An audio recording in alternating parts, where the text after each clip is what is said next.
The sun sagged low over the town, stretching long shadows across the dirt street. Dust hung in the air like tired smoke, stirred by boots and wagon wheels. At the far end, under a cracked and creaking signboard, the auction block stood. Weathered wood that had seen livestock, tools, busted rifles, and today, something far smaller, far sadder. 3 children sat on the edge of that platform, huddled so close they looked like one shape instead of 3. Their clothes hung in tatters, their shoes mismatched, one without any at all. The eldest, a boy with sharp eyes, kept his jaw set tight, though hunger had carved hollows into his cheeks. Beside him, a younger girl, shoulders trembling under the stares of grown men, pressed her face into her knees. The smallest, barely more than a toddler, swung his feet and watched with wide, unknowing eyes, too young to understand the weight of what was happening. The auctioneer's voice cracked from shouting.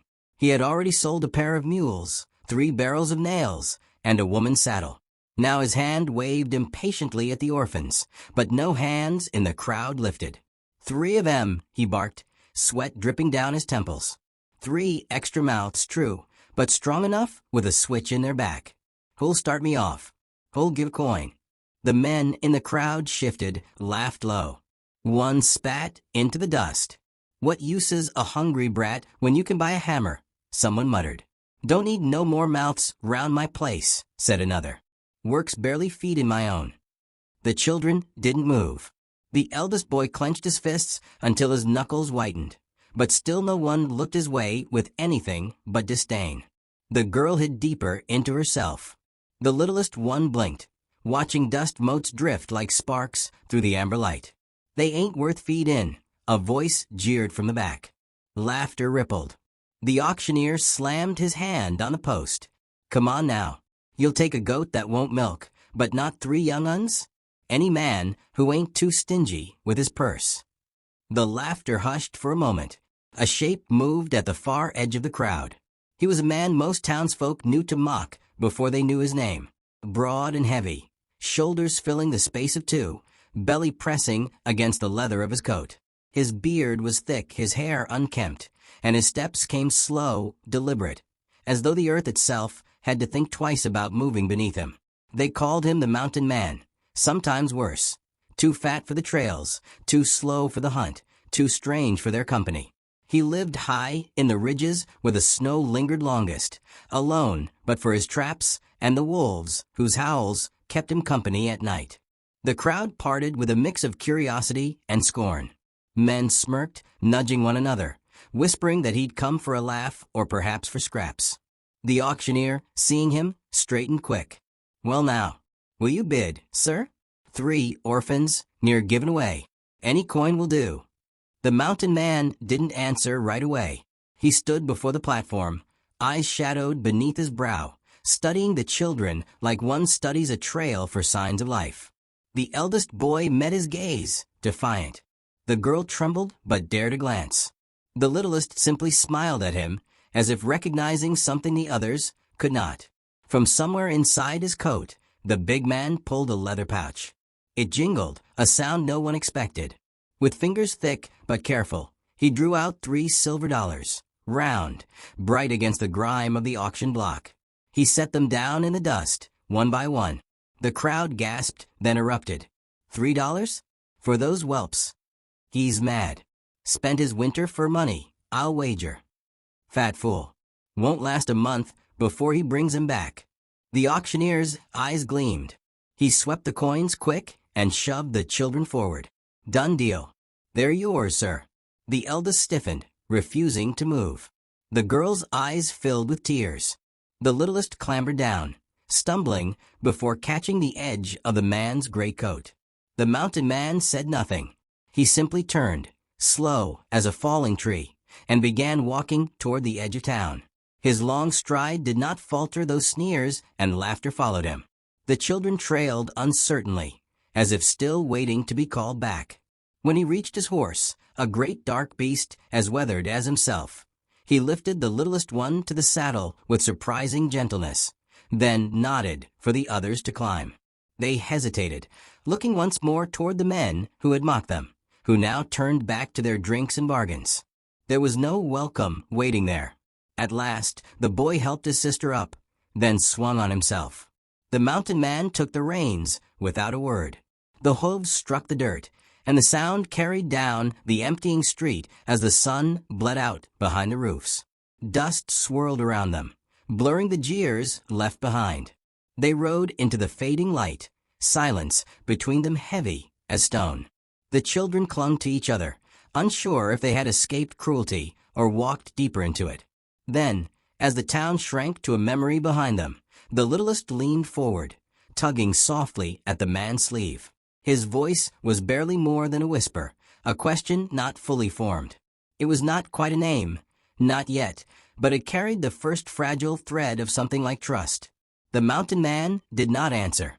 He only urged the horse onward, the road stretching long into the dusk, carrying for souls bound together by 3 silver coins and something that could not yet be spoken. Snow came early in the high ridges, brushing the pines with white as though a painter's hand had lingered too long. The cabin crouched among them, a small, square shape of logs stacked by rough hands, smoke rising soft from its chimney. Inside, warmth fought against the hunger that still lived in the children's bones. Outside, the sound of an axe cracked the silence, steady, slow, as if the very rhythm of life was being carved into the air. The man they followed, the one townsfolk called too fat, too strange, too quiet, did not speak much, but his actions filled the silence with meaning. He showed them how to stack wood so the snow wouldn't dampen it. He knelt in the snow with thick fingers, teaching the boy how to mend a broken trap.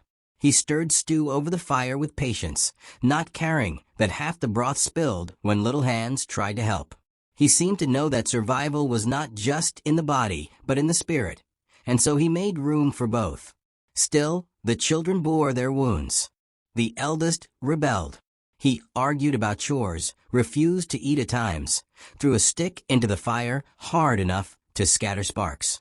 His anger was not at the mountain man, but at the unfairness of the world, yet it burned in every movement. The middle one, a girl, carried silence like a cloak.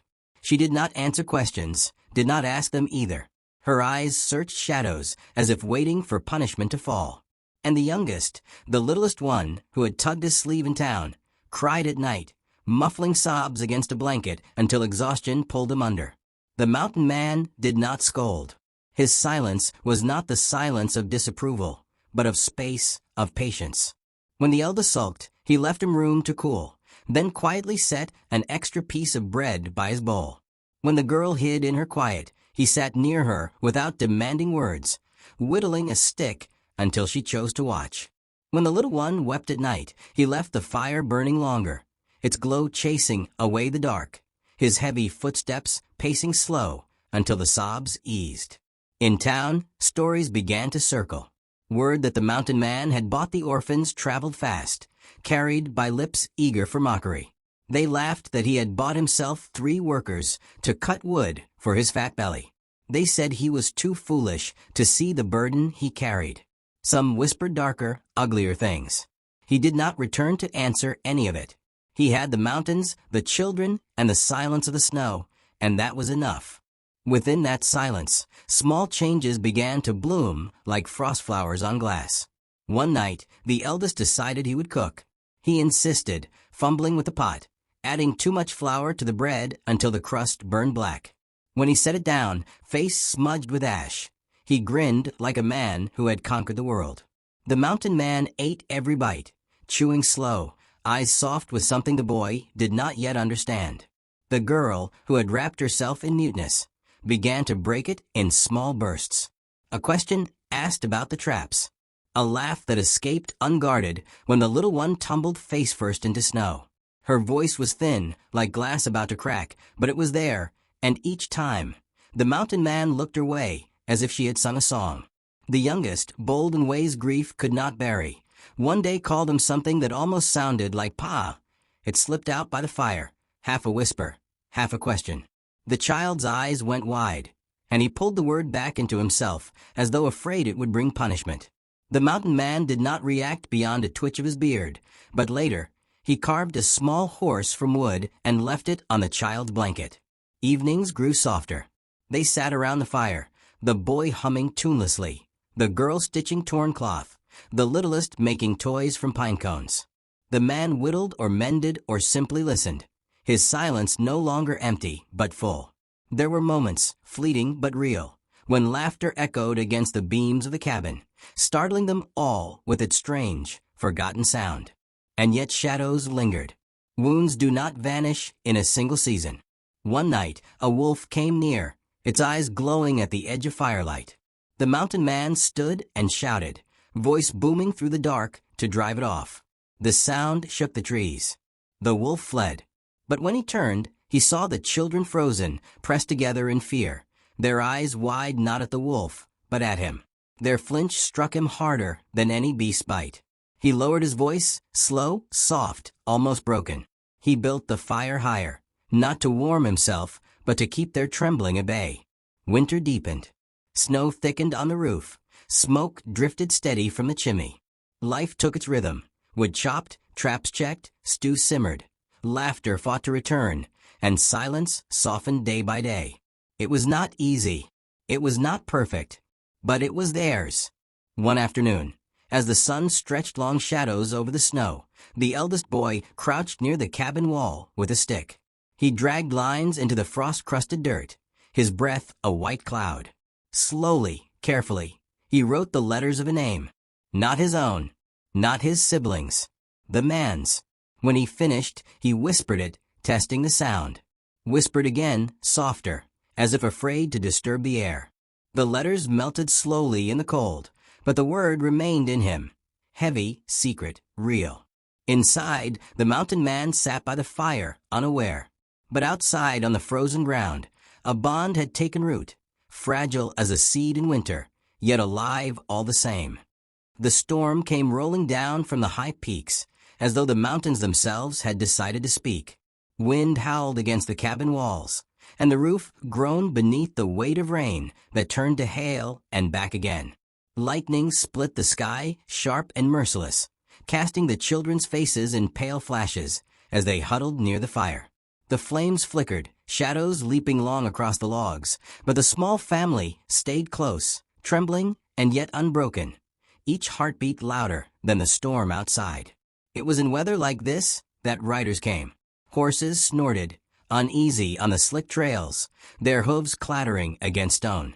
The sound cut through the roar of wind, an unnatural rhythm, carrying the promise of trouble. 3 men rode into the clearing, their slickers shining wet, their eyes glinting beneath wide-brimmed hats. Their laughter carried above the storm, coarse and ugly, as they reined up before the cabin. "Ho, mountain pig," one of them jeered, voice sharp as a whip. "We hear you bought yourself some brats." The mountain man stepped from a porch into the rain, his sighs blotting out the doorway behind him. Water soaked his beard, ran down the folds of his coat. His silence was heavy, more solid than the logs he had stacked. "Railroad pays bounty for young hands," another man called, smirking through crooked teeth. "Good money in 3, more than the $3 you wasted." The third leaned forward in his saddle, eyes narrow. "You too fat and slow to keep what ain't yours.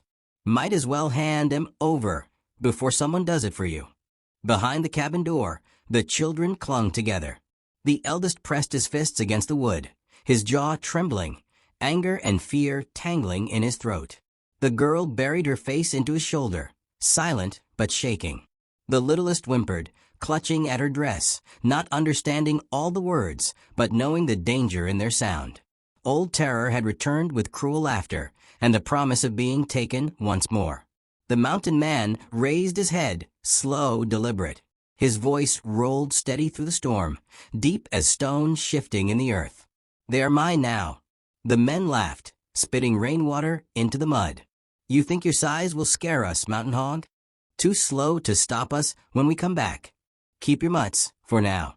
But we'll return, and we'll take what you can't hold." Their laughter trailed as they turned their horses, vanishing into the storm. Their words, however, lingered like smoke that would not clear. Inside the cabin, the fire hissed as rain found its way through cracks in the roof. The eldest turned on the mountain man, his face flushed red. "They'll come back. They'll take us, and you won't stop them. You're just one man. You can't fight them all. The girl's eyes brimmed with doubt, wide and searching. You're strong, but not like them. What if? Her words drifted unfinished, but the question hung heavy. Only the littlest clung tighter, burying himself against the man's leg, refusing to let go. The mountain man stood in their doubt, as he had stood in the rain. His silence held, not empty but patient, steady as the mountain beneath the storm. When he spoke, it was low, without anger. I will not leave you, no matter what comes. The eldest shook his head, frustrated, though his defiance faltered in the face of such calm.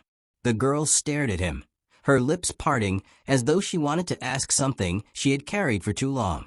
At last, she found the courage. What is your name?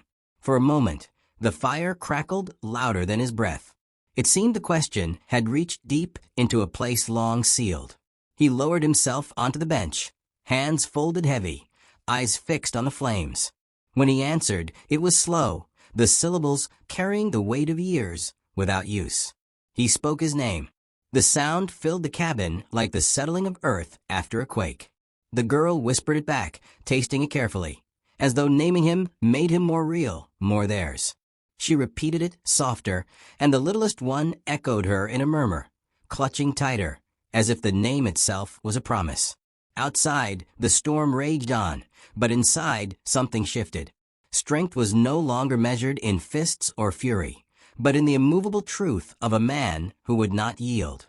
Night stretched long. The storm eased, leaving the world damp and heavy.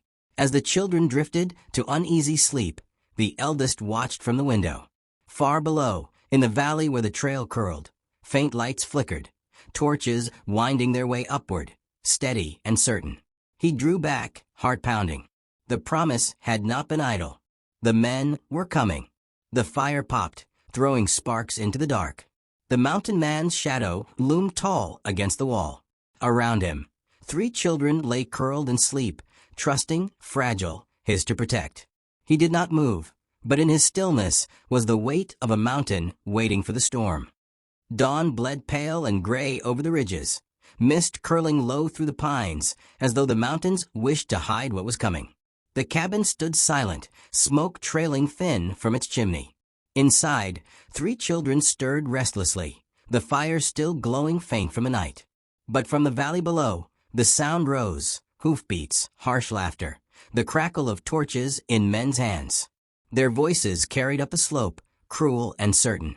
The mountain man stepped outside, his great frame filling the doorway, and the cold air wrapped around him. He saw them come, torches bobbing in the dim light, rifles glinting faint beneath the dawn. They rode with ease, as though the mountain was theirs to claim, as though no resistance could meet them here. The children pressed themselves against the cabin walls, peering through the cracks in fear. The littlest whimpered, the girl clutched his sleeve, and the eldest clenched his fists, as if fury might make him braver. But none of them moved. They watched their guardian step into the clearing, silent, steady, immovable as stone. The riders fanned out, their laughter turning sharp. Well, Mountain Hog, one spat, lifting his torch high. We came to claim what you can't keep. Another grinned through broken teeth.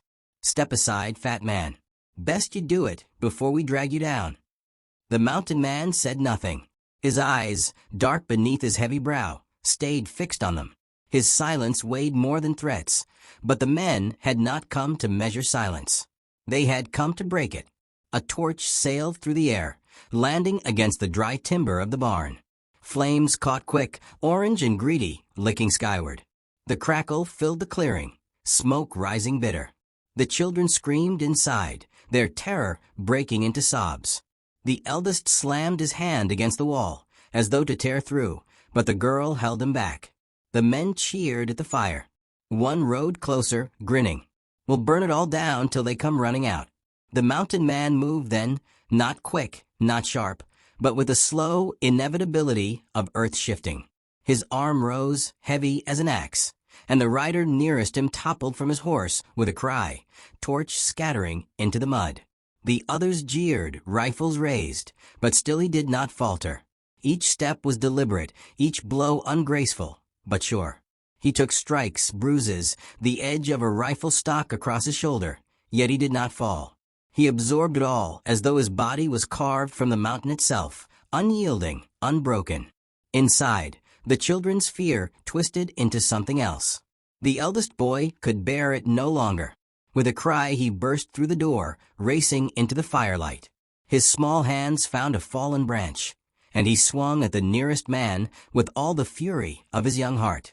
His blow landed weak, but his courage blazed.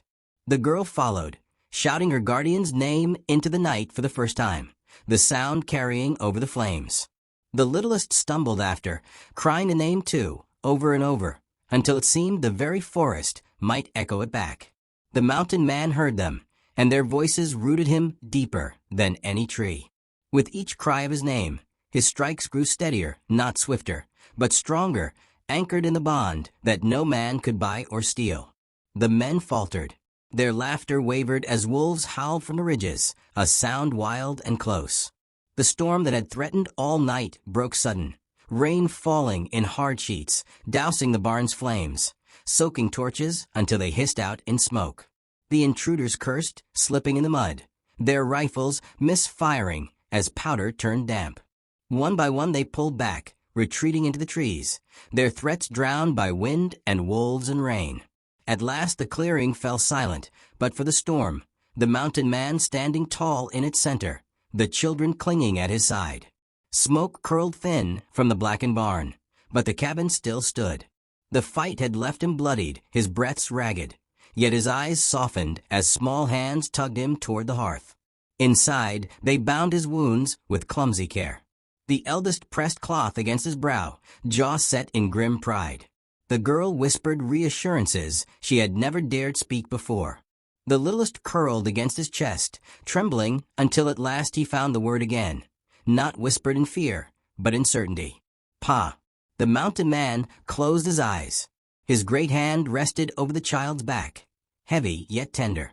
He said nothing, but his silence was full. The fire burned low. Outside, the storm eased, leaving only the scent of rain and pine. The cabin bore its scars, but it stood strong. Within it, so did they. In that quiet, a truth lingered deeper than blood, firmer than law. Families are not given by birth alone, but made by choice, by love placed where the world says none should be. $3 silver had been the measure men laughed at, yet what was bought that day was beyond price. He gave them shelter, and they gave him belonging. He gave them his strength, and they gave him his name, spoken in love. The morning brightened, mist rising into soft gold. Smoke curled from the chimney, winding into the sky. Children's laughter rose with it, filling the air where once there had only been silence. And on the threshold of that cabin sat the mountain man, no longer alone. The world might still mock him as too fat, too strange, too slow. But here, in this place carved from storm and firelight, he was father, protector, and loved.